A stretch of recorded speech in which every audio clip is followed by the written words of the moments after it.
Sa usa ka mahinungdanong lakang aron mapaduol ang mga serbisyo sa gobyerno ngadto sa katawhan, opisyal nga gilunsad sa Department of Environment and Natural Resources o kun DENR ang inisyatiba niini nga DENR on Wheels. Usa ka mobile licensing o programa sa pang-apod-apod sa titulo sa yuta nga gidisenyo aron mapadali ang mga operasyon ug mapalambo ang pagka-accessible niini sa publiko. Ang programa nga ginganlan og serbisyong pinabilis, pinadali at inilapit sa inyo ng DENR malampusong gipahigayon sa Norso Arena Villarreal sa Dakbayan sa Bayawan niadtong Hunyo 27, 2026. Kini gipasinguluhan sa Penro Negros Oriental ug Senro Dumaguete uban sa suporta sa LGU Bayawan. Ang kalihukan nga nagtanyag og nagkadaiyang serbisyo pinaagi sa DENR Express Mobile Unit, usa sa mga nagunang highlight mao ang express permitting ug ang pang-apod-apod sa mga titulo sa yuta. Gani, kapin gatos ka mga benepisyaryo ang nahatagan sa titulo sa yuta sa maong programa.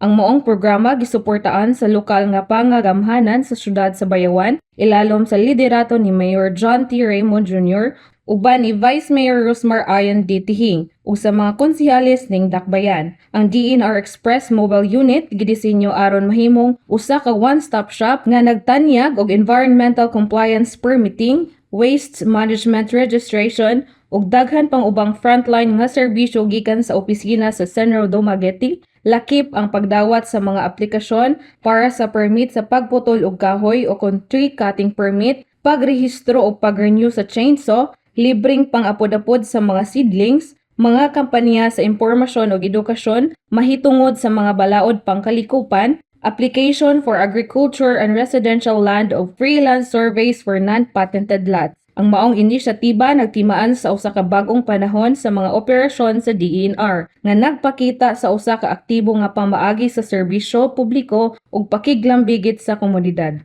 Gikan sa City Environment and Natural Resources Office, kini si Kimberly Torres ang inyong LGU News correspondent. Ibayaw Bayawan, kita ang Bayawan.